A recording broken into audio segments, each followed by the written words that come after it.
I go to my house. Well, it's not really, it's actually my house. It's her house, but you know when you give the girl so many gifts and the gifts supersede the price of the house, you think the house is yours, but it's not.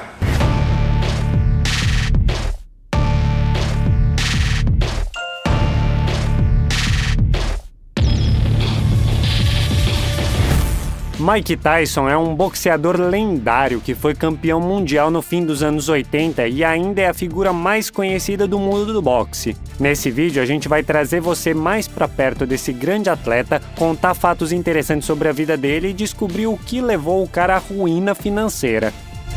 Mix Show apresenta...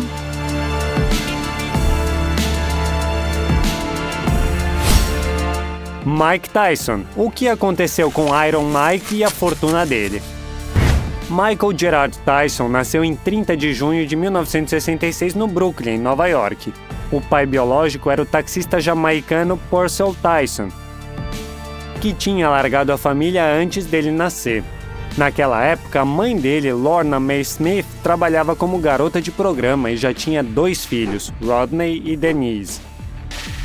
Ele considerava como pai dele Jimmy Kirkpatrick, um cafetão local que morou com Lorna por menos de 1 ano e foi embora depois que ele nasceu. Ele só descobriu que Jimmy não era o pai biológico quando tinha 38 anos. Só que quando ele era criança, ele tinha o maior orgulho de ser filho desse cara. Isso é porque ele cresceu num bairro perigoso, onde esse trabalho, diferente de taxista, por exemplo, era considerado bem legal. Ele era uma criança vulnerável e não conseguia se defender de jeito nenhum. Ele também era medroso, o que era motivo de ridículo para os outros. Ele era intimado pelos colegas de turma, as crianças da vizinhança e até mesmo pelo irmão mais velho. Mike muitas vezes se escondia dos agressores no telhado de uma casa e a única companhia era os pombos. Ele não só alimentava os pássaros, mas também compartilhava os sentimentos com eles. O amor pelos pássaros foi o catalisador que fez Tyson se defender pela primeira vez. Um dia, um valentão local arrancou a cabeça de um dos pombos dele, o que deixou Mike incrivelmente furioso. Ele espancou o agressor com tanta crueldade que ninguém esperava que ele pudesse fazer isso. Desde então, o garoto foi respeitado por todos na vizinhança e até foi aceito em uma gangue de assaltos local. É engraçado que mesmo quando começou a vida criminosa dele, Tyson não esqueceu seus pássaros favoritos. Aos 10 anos, ele roubou uma casa e gastou todo o dinheiro em comida para pombos. Mas isso não podia ficar impune, e com 13 anos, Mike já tinha sido preso 38 vezes antes de ser enviado para Tryon, uma escola especial para delinquentes juvenis. Foi lá que ele conheceu o famoso boxeador Muhammad Ali, que foi lá na instituição para conversar com os adolescentes problemáticos. Depois dessa reunião, Mike decidiu dedicar a vida ao boxe. Ele contou os planos dele para o professor de educação física Bob Stewart, um ex-boxeador, mas ele deu uma condição: só ia treinar com ele se ele continuasse os estudos e não rompesse a disciplina. Surpreendentemente, Mike, que era considerado um aluno mega fraco, melhorou muito o seu desempenho. Ele tinha um grande potencial e era muito mais forte do que os colegas. Por exemplo, aos 13 ele conseguia levantar uma barra de 100 quilos quando estava no supino. Teve uma hora que Stewart percebeu que Mike já o tinha superado e que ele não tinha mais nada para ensinar. Aí depois ele apresentou Mike, com 14 anos, ao lendário treinador Cus D'Amato. Já na primeira reunião, Cus ficou tão impressionado com as habilidades de Mike que deu tudo de si para ele ser campeão mundial. Ele cercou o cara com uma equipe de profissionais, enquanto o próprio Mike absorvia com a maior vontade tudo relacionado ao boxe. Assistia a vídeos de luta e lia literatura esportiva. Em 81, Mike, com 15 anos, entrou pela primeira vez no ringue em Holyoke, em Nova York, onde deram o apelido de Tank para ele. Mesmo assim, Mike escolheu o próprio estilo. Ele entrava no ringue sem música, sem roupão, com short preto e as pernas de fora. Segundo ele, era assim que ele se sentia um gladiador. Ele teve 6 lutas nesse ano e só perdeu uma. Na mesma época, ele conquistou o primeiro título. Foi campeão dos Jogos Olímpicos da Juventude. A mãe dele morreu de câncer em 82. E como ele era menor de idade, D'Amato, junto com a esposa em uma união estável, Camila, assumiram a custódia de Mike. Aliás, ela era ucraniana e Mike a amava muito e chamava ela de Mãe Branca. No início, ele não confiava muito no novo guardião legal e até voltou para a vida anterior. Treinava nos dias de semana e ia para o Brooklyn nos fins de semana para roubar. Só que Cus esperou com toda a paciência até Mike perceber o que importava mesmo para ele. De fato, ele largou o crime e virou o aluno mais dedicado de Cus. Também em 82, Mike competiu nas Olimpíadas da Juventude, onde ganhou o ouro de novo. O segredo do sucesso não estava só no estilo peekaboo, que permitia ele nocautear os adversários mais fortes, mas também no fato dele ser fluente na arte da influência psicológica. A ele botava medo só com o olhar. Em 83, ele se tornou medalhista de prata do torneio Golden Gloves. Ele também venceu o campeonato nacional, repetindo esse sucesso no ano seguinte. Naquela época, ele tinha começado a vencer todas as lutas e se tornado o principal candidato à equipe olímpica dos Estados Unidos. Mas do nada ele perdeu para Henry Tillman na luta de qualificação. Esse foi o fim da carreira amadora de Mike, e depois disso Cus voltou a treinar ele para o ringue profissional. Em março de 85, Mike, com 18 anos, lutou contra Hector Mercedes, nocauteando o cara no primeiro round. Nas próximas 15 lutas ele venceu de forma parecida. E durante as primeiras lutas ele ganhou de 500 a $1.000, depois o cachê aumentou para $30 mil. Em novembro daquele mesmo ano, Cus D'Amato morreu de pneumonia, o que foi uma grande perda para Mike, que amava o treinador como se fosse o pai dele. Em janeiro de 86, Mike enfrentou Mike Jameson no ringue, que se tornou o primeiro boxeador a sobreviver até o 5º round, antes de Iron Mike nocautear ele. Aí ele teve muitas lutas bem-sucedidas contra adversários fortes como Jesse Ferguson, James Tillis e Mitch Grimm, que ficaram 7 anos sem subir no ringue depois da luta com Tyson. Naquela época, ele ganhava em média $250 mil por luta. A luta com o boxeador mais promissor da época, Maurice Fraser, que só tinha uma derrota, trouxe popularidade para Mike.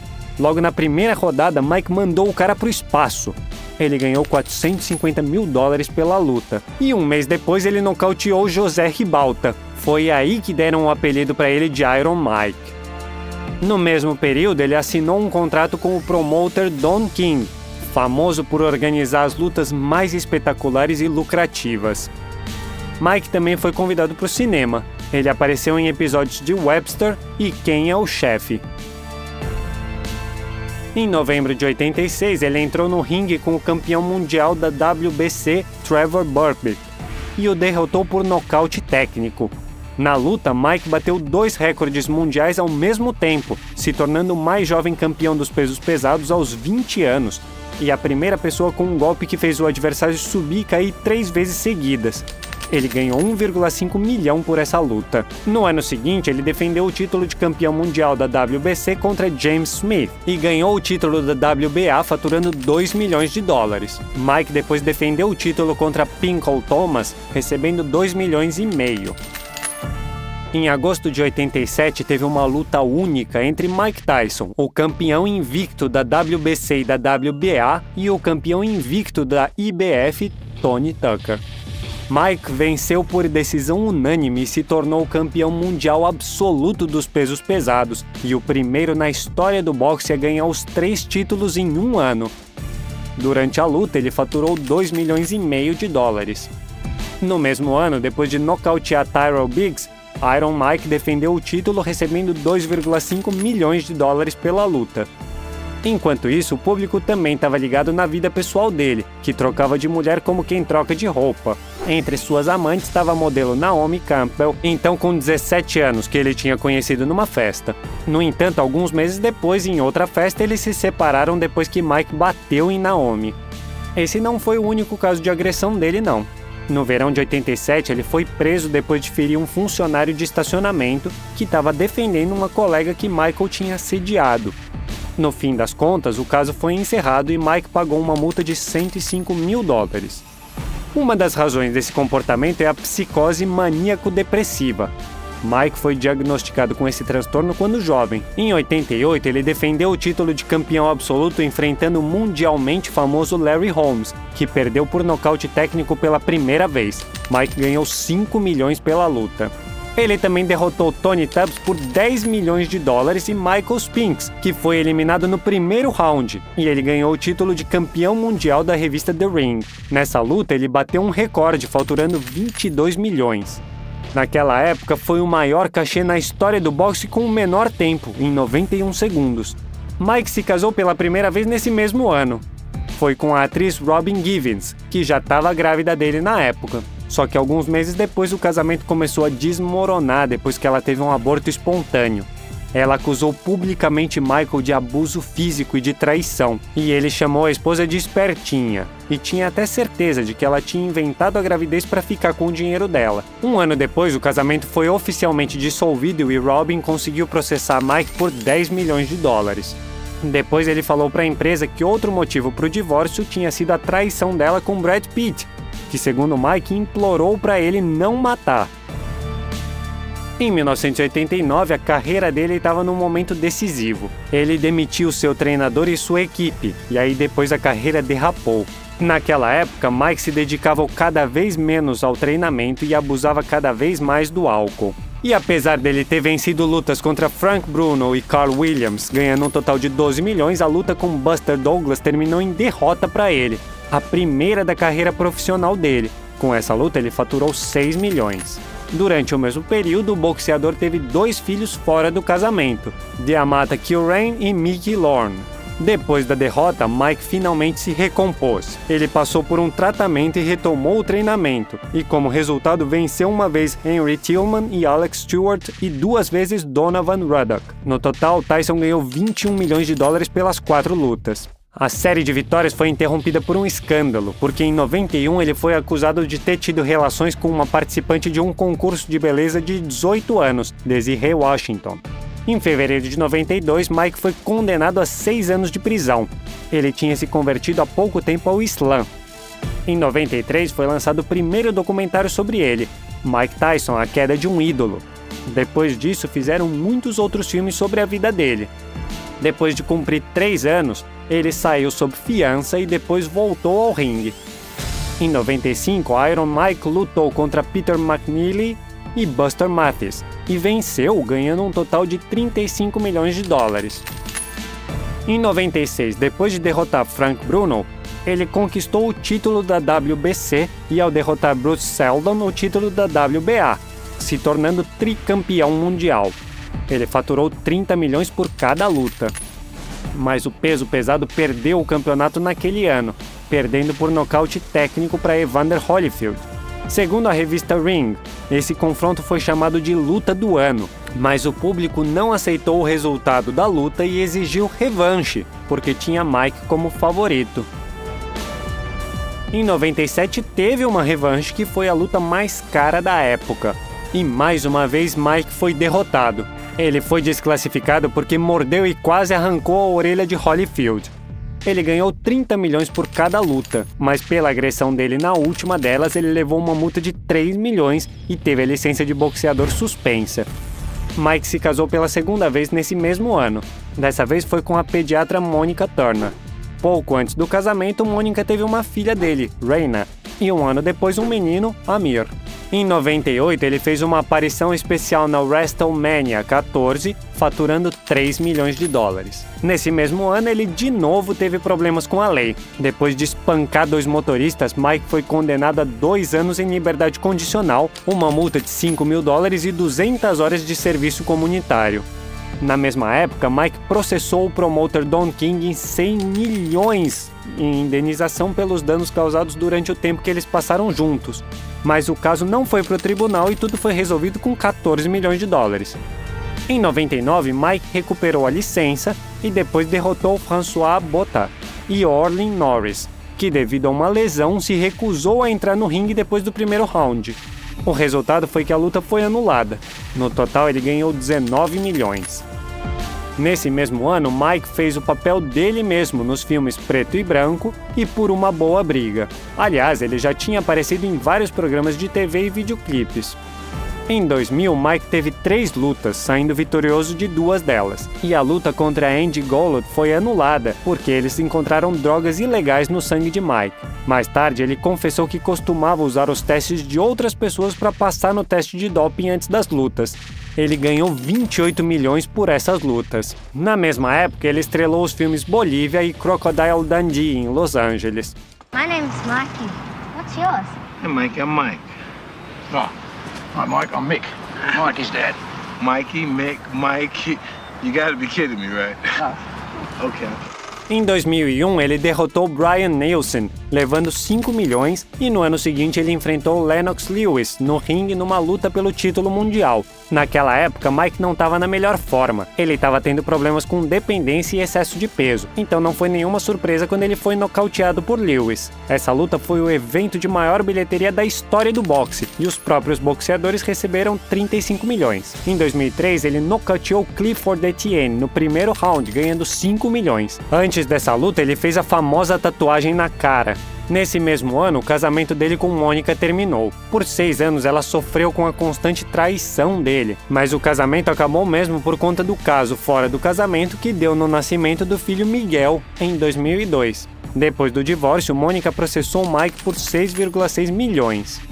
Em 2004, ele foi derrotado no ringue por Danny Williams. A próxima luta foi com Kevin McBride em 2005 e também terminou em derrota. No 6º round, Mike ficou exausto e se recusou a continuar. Resultado, McBride venceu por nocaute técnico. Nas 2 últimas lutas, Mike ganhou 13 milhões de dólares e depois anunciou a aposentadoria dele. Também em 2005 nasceu outra filha, Exodus, de fora do casamento. Infelizmente, a menina morreu em um acidente quando tinha só 4 anos. Em 2006, ele competiu em 12 rounds de exibição com o boxeador Corey Sanders. No primeiro round, Mike derrubou Sanders e depois venceu os rounds restantes com a maior confiança. Durante esse período, ele apareceu nos filmes Nunca Fui Amada, Rocky Balboa e Se Beber Não Case, que se tornou um dos filmes mais populares com a participação dele. Man, where you get that cop car from? We, stole it from these dumbass cops. Nice. Nice, guys. High five, Dad. Yes. Mike se casou pela 3ª vez em 2009. Dessa vez foi com LaRica Spicer, 11 anos mais nova que ele. Uma curiosidade, em 2008 ela foi condenada à prisão por fraude e descobriu que estava grávida 1 semana antes de ser presa. Ela passou 6 meses na prisão e logo depois eles tiveram a filha Milan e 2 anos depois o filho Marrocco. Esse casamento foi realmente feliz para ele. A esposa o apoia de todas as maneiras possíveis e graças a ela, Mike se livrou dos vícios e até foi vegano por vários anos. Durante esse período, ele apareceu nos filmes Se Beber Não Case 2, Parte 2 e Todo Mundo em Pânico 5 e nas séries Entourage, Fama e Amizade, Franklin Bash, Breaking In, How I Met Your Mother, Law & Order SVU e outros projetos. Também foi lançada a série animada Mike Tyson Mysteries, escrita e produzida por ele. Em 2013, ele escreveu o livro autobiográfico The Merciless Truth, que foi incluído na lista dos mais vendidos, e alguns anos depois lançou outro, Iron Ambition. Ele então apareceu nos filmes Entourage, Fama e Amizade, Uma Noite com a Família Blacks, Tour do Doping, O Vendedor Chinês, Kickboxer A Retaliação, Confronto no Deserto, Ip Man 3 e muito mais. Let's see whose fists are the fastest. Yours or mine? Em 2020, teve uma luta de exibição de Mike contra Roy Jones, que terminou em empate. Os 7,5 milhões que ele ganhou, ele doou para instituições de caridade. Aliás, em 2012, ele criou um fundo para ajudar crianças de famílias desfavorecidas. Em 2021, Mike estrelou Vingança Fatal. No ano seguinte, ele fez o filme Liger. Ao longo dos anos, Mike apareceu em vários shows e eventos, ganhando uma média de $75 mil por apresentação. Ele também assinou vários contratos de publicidade, por exemplo, com a Pepsi, a Kodak, a Toyota e a Nintendo. Também se sabe que ele é dono de uma fazenda legalizada de maconha, além de uma empresa que produz balas de goma em forma de orelha mordida. Durante a carreira, ele ganhou mais de $400 milhões. Hoje em dia, esse valor seria de 700 milhões, ajustado pela inflação, mas a riqueza real dele é estimada em 10 milhões. E isso está longe de ser o pior caso, porque em 2003 a situação financeira dele estava tão ruim que Mike, com uma dívida de 23 milhões, foi forçado a decretar falência. Essa situação é porque ele gasta dinheiro com amantes, bebidas e substâncias ilegais. Ele também foi enganado por Don King. Mike gastou muito dinheiro com os 2 divórcios, com o sustento dos 8 filhos e com os advogados que viviam tirando ele de problemas. Ele também tinha umas despesas bem incomuns, então $400 mil ele gastou mantendo pombos e tigres de bengala em casa. Mike comprou uma banheira de ouro de 2,2 milhões. Gastou 800 mil em relógios cobertos de diamantes, 7 milhões em um colar e 500 mil com festas. E isso não é tudo. Ele também gastou uns 5 milhões de dólares em uma coleção de 100 carros. 19 ele deu para os amigos. Aqui vão alguns modelos: um Cadillac Eldorado, um Rolls-Royce Silver Spur, um Rolls-Royce Cornet, uma Mercedes-Benz SL, uma Ferrari F50, uma Ferrari Spider, uma Lamborghini, um Jaguar e um Bentley Continental. No auge das coisas, ele já teve propriedades de luxo, uma mansão em Ohio que ele vendeu em 99 por 1 milhão. Depois disso, a casa foi transformada em igreja, aliás. Uma mansão de 52 cômodos em Connecticut com boate, sala de bilhar e cassino, que ele vendeu em 2003 para o rapper 50 Cent por 4 milhões. Ele também tinha uma mansão de 7 cômodos em Maryland, com cinema e spa. Ele vendeu depois do divórcio com Monica Turner por 8,5 milhões de dólares. Algumas cenas de Se Beber Não Case foram filmadas na mansão dele em Las Vegas. Em 2016, essa propriedade foi vendida por quase 2 milhões de dólares. Ele agora mora com a família em Henderson, Nevada. Em 2016, ele comprou uma mansão lá por quase 3 milhões. A propriedade de 750 metros quadrados tem 6 quartos, 6 banheiros e salas de estar espaçosas. Também tem uma piscina e uma varanda com uma área para churrasco. Ao longo da carreira, Mike Tyson foi várias vezes nomeado o melhor boxeador do ano e, pelas conquistas, foi incluído no Hall da Fama Internacional do Boxe. Você gosta de Mike Tyson? Don't make me come back for him. Se você gostou desse vídeo, deixa um like. E não se esqueça de se inscrever para não perder nada do que vem por aí.